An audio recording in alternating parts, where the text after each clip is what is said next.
টেকনাফ থেকে তেতুলিয়া সুন্দরবন থেকে বান্দরবন পর্যন্ত মুসলমানদের আরেকবার বদলের ডাক আছে, হুঙ্কারের ডাক আছে, জিহাদের ডাক আছে। বুকে তাজা রক্ত দিয়ে কোরআন প্রতিষ্ঠিত করার জন্য কোন কোন বান্দা, কোন কোন গোলাম রাজি আছি? নারায়ে তাকবীর স্লোগান দিয়ে আল্লাহকে দেখায়, নারায়ে তাকবীর, নারায়ে তাকবীর। আল্লাহ পাক বলছে, আমি শেষ জামানায় শ্রেষ্ঠ উম্মতের জন্য আমি শ্রেষ্ঠ নবী পাঠাইছি। আমাদের পরে আর কোন নবী আসবে? আশা কি সম্ভব? এরপরে যদি কেউ নবী দাবি করে তাহলে সে ভণ্ড প্রতারক, ঠিক কিনা? এরপরে আর কোন নবী আসবে না। তাই শ্রেষ্ঠ নবী আল্লাহ পাক পাঠাইছে এই উম্মতের জন্য। আল্লাহ সুবহানাহু ওয়া তাআলা যে কিতাব পাঠাইছে, আমাদের নবীর প্রতি যে কিতাবটা নাজিল হয়েছে, এর আগে যে কিতাব পাঠাইছে আল্লাহ পাক, তাওরাত, জাবুর, ইনজিল, এই তিনটা কিতাবের বর্তমান আল্লাহ পাকের কোনো দায়িত্ব নাই। আল্লাহ পাক শুধুমাত্র একটা কিতাবের দায়িত্ব নিয়ে সেই কিতাবের ভিতরে ঘোষণা করে দিয়েছে, ইন্না নাহনু নাযালনা যিকরা ওয়া ইন্না লাহু লাহাফিজুন। এ কোরআন আমি আল্লাহ পাক সৃষ্টি করেছি, এর রক্ষণাবেক্ষণের দায়িত্ব আমি আল্লাহ পাক নিজেই গ্রহণ করে নিয়েছি। সুবহানাল্লাহ। তাহলে আল্লাহ পাক শ্রেষ্ঠ কিতাব হলো, শ্রেষ্ঠ উম্মত আমরা, শ্রেষ্ঠ নবী দিলেন। আল্লাহ সুবহানাহু ওয়া তাআলা এই কিতাবের ভিতরে 6666টা আয়াত আল্লাহ পাক এই উম্মতের জন্য, আল্লাহ পাকের এই বান্দাদের জন্য, মুক্তির জন্য, কল্যাণের জন্য, জাহান্নাম থেকে ফেরার জন্য, অশ্লীল কাজ থেকে ফেরার জন্য আল্লাহ সুবহানাহু ওয়া তাআলা বয়ান করেছেন, তাশরীফ করেছেন। কিন্তু মুসলমান আমরা এই দুনিয়ায় ফিরতে পারতেছি না। চেষ্টা করলেও আমরা শয়তানের ধোঁকায় আমরা পড়ে যাচ্ছি, শয়তানের অসহসায় আমরা খারাপ কাজের দিকে লিপ্ত হয়ে যাচ্ছি, ঠিক না? আমরা ফিরতে পারতেছি না। আল্লাহ সুবহানাহু ওয়া তাআলা হুজুর পাক সাল্লাল্লাহু আলাইহি সাল্লামকে এই দুনিয়ায় পাঠানোর আগে আল্লাহ সুবহানাহু ওয়া তাআলা যখন আল্লাহ রাসূলকে পাঠাইছিলেন, এই সময় একটা অন্ধকারের যুগ, আয়ামে জাহিলিয়াতের যুগ ছিল। যে যুগে মানুষ খুন খারাপি, জিনা, সুদ, ঘুষ, জোরদার, মুল্লুকতার, যে যত বড় খারাপ কাজ করে দেখাইতে পারত, ওই জামানায় ওই জায়গার লিডাররা তাকে পুরস্কৃত করত যে খারাপ কাজ করে ইনি লিডার হয়েছে। সমস্ত অশ্লীল কাজকে উৎখাত করার জন্য, দূর করার জন্য আল্লাহ সুবহানাহু ওয়া তাআলা নবীকে পাঠাইলেন। আল্লাহর নবী বিশ্ব নবী জনাবে মুহাম্মদ রাসূলুল্লাহ সাল্লাল্লাহু আলাইহি ওয়াসাল্লাম দাওয়াত দিচ্ছেন কোরআনের আল্লাহর কথা। আল্লাহর নবী মুহাম্মদ রাসূলুল্লাহ সাল্লাল্লাহু আলাইহি ওয়াসাল্লাম আখিরাতের কথা বলতেছে, মিজান, সিরাত, কবরের কথা বলতেছে। কিন্তু মানুষ আর এই পথে ফিরতে চায় না। যার জবানে যত কণ্ঠ ছিল, যত সুর ছিল, এরকম একটা ব্যক্তি এই দুনিয়ায় আর আসেনি, আর আসবে না। যার এত সুরাত চেহারা ছিল, এরকম চেহারা সুরাতের ব্যক্তি আর দুনিয়ায় আসবে না। যার এত হিকমত ছিল কথা বলার, এরকম একটা লোক এই দুনিয়ায় আর আসবে না। আমরা অনেকেই বলি ওয়াজ, নসিহত, তাবলীগ, জামাত, মসজিদের মিম্বারে জুম্মার দিন হুজুররা বয়ান করছে, কি হচ্ছে কি? আরো তো দুনিয়ায় রসাতলে চলে যাচ্ছে, জাহান্নামের মুখে চলে যাচ্ছে, ঠিক কিনা?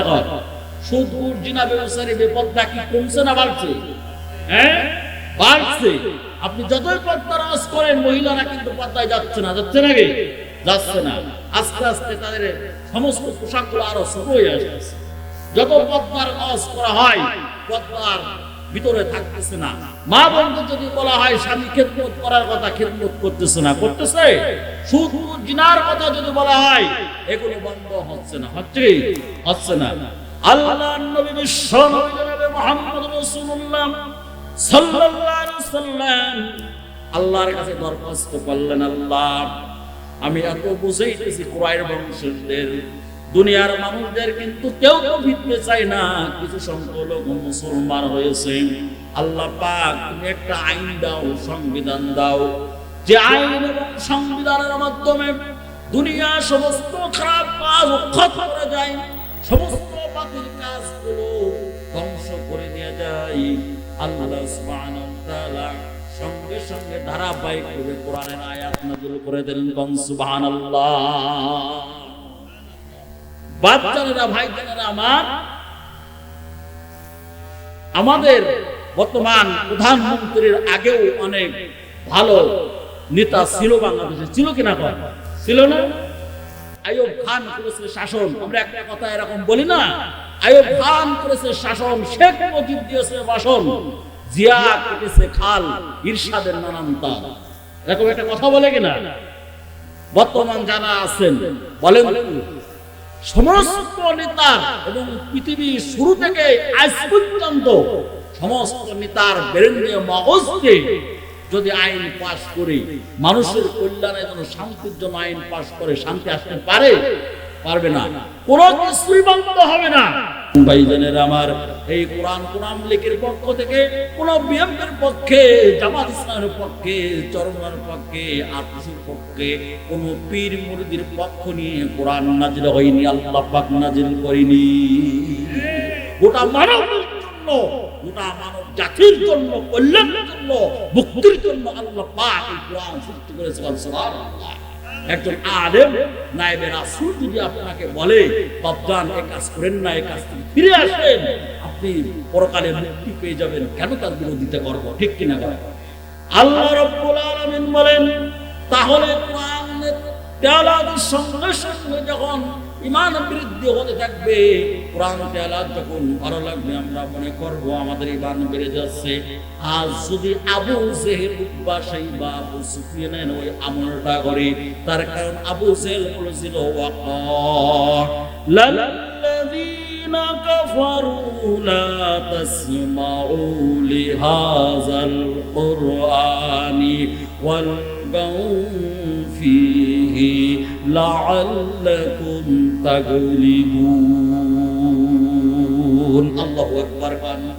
আবু জেহেলের একটা আমল বর্তমান জামানায় কিছু মানুষ করে। কি আমল জানেন? আবু জেহেল বলেছিল, মুহাম্মদ ভাতিজা এত সুন্দরভাবে কোরআন তেলাওয়াত করেন, আমরা মক্কার লিডাররা পর্যন্ত ঘরের ভিতরে বসে থাকতে পারি না, রাতের অন্ধকারে তার পাক জমানের কোরআন তেলাওয়াত শোনার জন্য তার বাড়ির আশেপাশে সারা রাত দাঁড়ায় দাঁড়ায় কোরআন তেলাওয়াত শুনতে, মধুর মতো কোরআন তেলাওয়াত শুনতে মন চায়, কিন্তু ইসলাম গ্রহণ করতে পারে না। এজন্য ইসলাম গ্রহণ করার সঙ্গে সঙ্গে পিছনে সিয়াদ থাকবে না, আর যখন সিয়াদ থাকবে না, সেই ব্যক্তি কোনো গিয়ারও থাকবে না। ঠিক কিনা? যে ব্যক্তি সিয়ার থাকবে না, সে কোনো গিয়ারও থাকবে না। থাকবে নাকি? থাকবে না। বাদরের আবু জেহেল বলেছিল যে সবাইকে ভাতিজা মুহাম্মাদের পাক জমানের কোরআন তেলাওয়াত শুনে মুসলমান হয়ে যাচ্ছে, পার্লামেন্টে একটা আইন পাস করতে হবে। সেই আইনটা হলো ওয়াকালাল্লাযীনা কাফারু লা তাসমাউ, যেখানে কোরআন তেলাওয়াত করা হয়, তাফসীর করা হয়, কোরআনের দাওয়াত দেওয়া হয়, সেখানে বাধা দাও, তসবাস দাও। ঠিক কিনা? এরকম এক দল আহম্মক পাগল মার্কা মুসলমান দুনিয়ায় আছে কিনা? আছে না? আছে। দেখবেন আমাদের এলাকায় না হলে উত্তরবঙ্গে আমি বহু জায়গায়, জামালপুর, শেরপুর, নাটোর, পাবনা, দিনাজপুর, ফরিদপুর, এমন কোন জেলা নেই, এমন কোন জেলা নেই যে আল্লাহ পাক এই ছোট্ট মানুষটারে ঘোরায় না। বহু জায়গায় এই মাহফিল সন্ধ্যার সময় বন্ধ হয়ে গেছে, পুলিশ প্রশাসন বন্ধ করে দিয়েছে, বক্তা সিলেক্ট করে, এখন বক্তা আসতেছে 7 কিলো বক্তা হলে তো কথাই নেই, মাহফিল হবেই না। আছে কিনা? তাহলে আবু জেহেল কি বললো? যে কোরআন তেলাওয়াত বন্ধ করে দাও। আর আলহামদুলিল্লাহ, যে কথা বলছিলাম যে আমরা এই কাজে জড়িত থাকবো না ইনশাআল্লাহ। মেহমান এসে গেছে, পরের কোনটা সিফাতটা থাকা লাগবে কি? বাপজানেরা, ভাইজানেরা আমার, আমরা বিপদে পড়ি, বলা মুসিবতে বিপদে পড়ি, যেখানে যে অবস্থা আল্লাহ পাক রাখছে, যে পজিশনে আমরা সংসার ধর্ম করি না কেন, সবসময় আল্লাহ শুকরিয়া আদায় করবো। পারবো কিনা? পারবো ইনশাল্লাহ। এই শুকরিয়া আদায় করে যে ব্যক্তি আল্লাহর উপরে শুধুমাত্র ভরসা করে, আল্লাহ পাক বলেন এই তিনটা সিফাত গুণ যে ব্যক্তির কাছে থাকবে, যে বান্দা বান্দির ভিতরে থাকবে, ওই বান্দা বান্দি হলো ইমানদার। কোন সুবহানাল্লাহ, নারায়ে তাকবীর। বাপদারা, এই জন্য আমরা মৃত্যুর আগ পর্যন্ত আমরা এই কোরআনের কাছ থেকে সর্বনা ইনশাআল্লাহ। টেকনাফ থেকে তেতুলিয়া সুন্দরবন থেকে বান্দরবন পর্যন্ত যে মুসলমানদের আরেকবার বদলের ডাক আছে, হুন্দাকের ডাক আছে, জিহাদের ডাক আছে, বুকে তাজা রক্ত দিয়ে কোরআন প্রতিষ্ঠিত করার জন্য কোন কোন বান্দা, কোন কোন গোলাম রাজি আছি নারায়ে তাকবীরের স্লোগান দিয়ে আল্লাহকে দেখায় নারায়ে তাকবীর, নারায়ে তাকবীর। আলহামদুলিল্লাহ। আসসালামু আলাইকুম ওয়া রাহমাতুল্লাহি ওয়া বারাকাতুহু। আমার সময় আসলে আরো 2-5 মিনিট আগে শেষ হয়ে গেল।